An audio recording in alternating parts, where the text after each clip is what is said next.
Charlotte's Web. Today we are reading chapter 14 and it's called Dr. Dorian. So let's get started. The next day was Saturday. Fern stood at the kitchen sink drying the breakfast dishes as her mother washed them. Mrs. Arable worked silently. She hoped Fern would go out and play with the other children, instead of heading for the Zuckerman's barn to sit and watch animals. "Charlotte is the best storyteller I ever heard," said Fern, poking her dish towel into a cereal bowl. "Fern," said her mother sternly, "you must not invent things. You know spiders don't tell stories. Spiders can't talk." "Charlotte can," replied Fern. "She doesn't talk very loud, but she talks." "What kind of story did she tell?" asked Mrs. Arable. "Well," began Fern, "she told me about a cousin of hers who caught a fish in a web. Don't you think that's fascinating?" "Fern, dear, how would a fish get in a spider's web?" said Mrs. Arable. "You know it couldn't happen. You're making this up." "Oh, it happened all right," replied Fern. "Charlotte never fibs. This cousin of hers built a web across a stream. One day she was hanging around on the web and a tiny fish leaped into the air and got tangled in the web. The fish was caught by one fin, Mother. Its tail was wildly thrashing and shining in the sun. Can't you just see the web sagging dangerously under the weight of the fish? Charlotte's cousin kept slipping in, dodging out, and she was beaten mercilessly over the head by the wildly thrashing fish, dancing in, dancing out, throwing."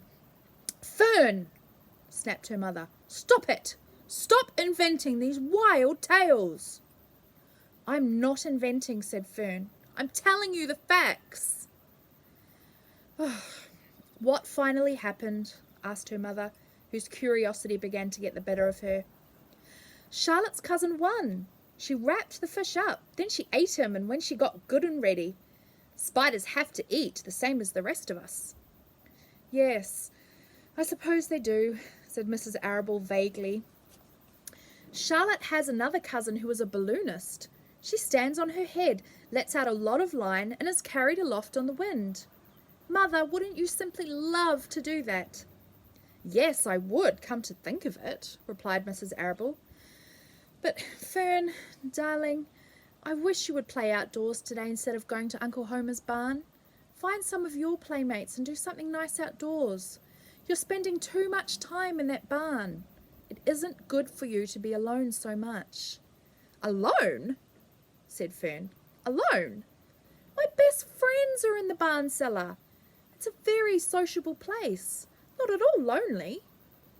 Fern disappeared after a while, walking down the road towards Zuckerman's. Her mother dusted the sitting room.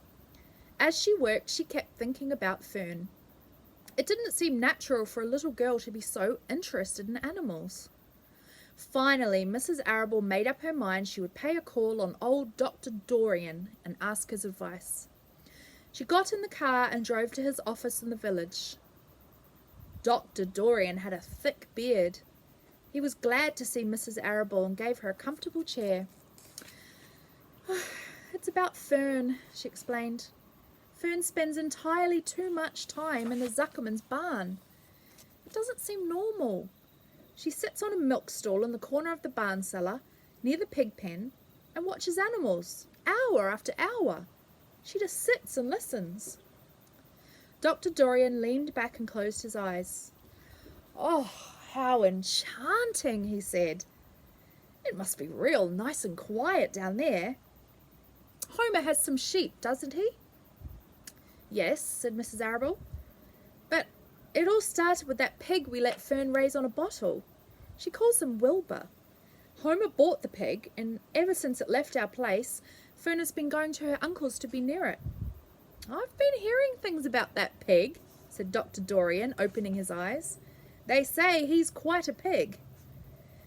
"Have you heard about the words that appeared in the spider's web?" asked Mrs. Arable nervously. "Yes," replied the doctor. "Well, do you understand it?"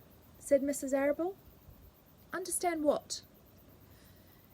Do you understand how there could be any writing in a spider's web? Oh no, said Dr. Dorian. I don't understand it.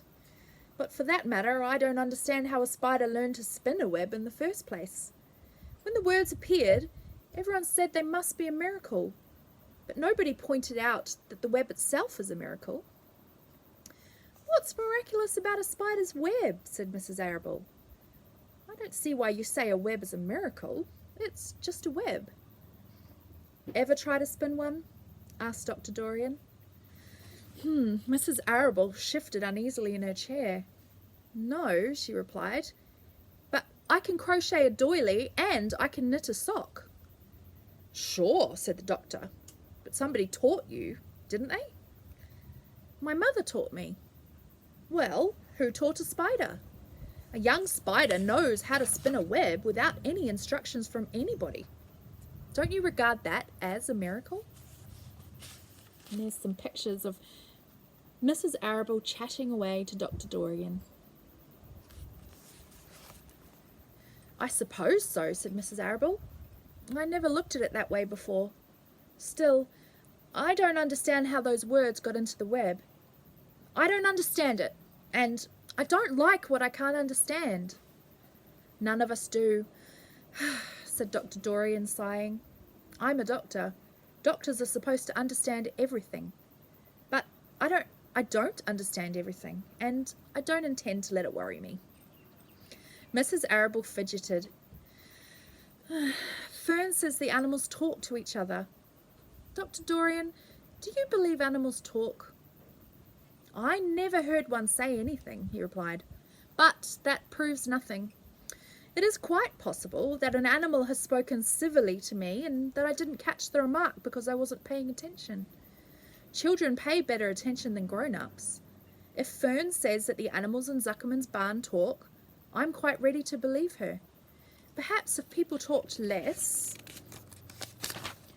animals would talk more. People are incessant talkers. I give you my word about that. Well, I feel better about Fern, said Mrs. Arable. You don't think I need to worry about her? Does she look well? Asked the doctor. Oh, yes. Appetite good? Oh, yes, she's always quite hungry. Sleep well at night? Oh, yes. Then don't worry, said the doctor. Do you ever think she'll start thinking about something besides pigs and sheep and geese and spiders? How old is Fern? She's 8. Well, said Dr. Dorian, I think she will always love animals, but I doubt that she spends her entire life in Homer Zuckerman's barn. How about boys? Does she know any boys? She knows Henry Fussy, said Mrs. Arable brightly. Dr. Dorian closed his eyes again and went into deep thought. Henry Fussy, he mumbled. Remarkable. Well, I don't think you have anything to worry about. Let Fern associate with her friends in the barn if she wants to. I would say, offhand, that spiders and pigs are fully as interesting as Henry Fussy. Yet I predict that the day will come when even Henry will drop some chance remark that catches Fern's attention. It's amazing how children change from year to year. How's Avery? He asked, opening his eyes wide. Avery, chuckled Mrs. Arable. Avery is always fine. Of course, he gets into poison ivy and gets stung by wasps and bees and brings frogs and snakes home and breaks everything he lays his hands on. He's fine. Good, said the doctor. Mrs. Arable said goodbye and thanked Dr. Dorian very much for his advice. She felt greatly relieved. So that's the end of our chapter, Dr. Dorian. And what I'd like to talk to you about after reading that chapter are the words that Dr. Dorian said about the spider's web. So Dr. Dorian said that why everyone was really interested in these words that were appearing in the web, but he thought that a spider even just weaving a web was something really miraculous. So if you're not quite sure what the word miracle means, which is the way that Dr. Dorian described a spider's web, maybe you could look that meaning up on Google and find out what it means, or if you have a dictionary at home, you could do that as well. And then I'd like you to go and find a spider's web in your house. And if there's not one in your house, you might like to look in your garden. And I would like you to observe closely what the spider's web looks like that you have found. And I'd like you to think about that word miracle. And I'd like you to wonder or consider for yourself if you think a spider's web is a miracle. And then maybe you could post your responses up and tell us what you found and thought. So tomorrow our chapter is called The Crickets. I really like this chapter and I can't wait to get into it with you. So I'll see you tomorrow for more Charlotte's Web.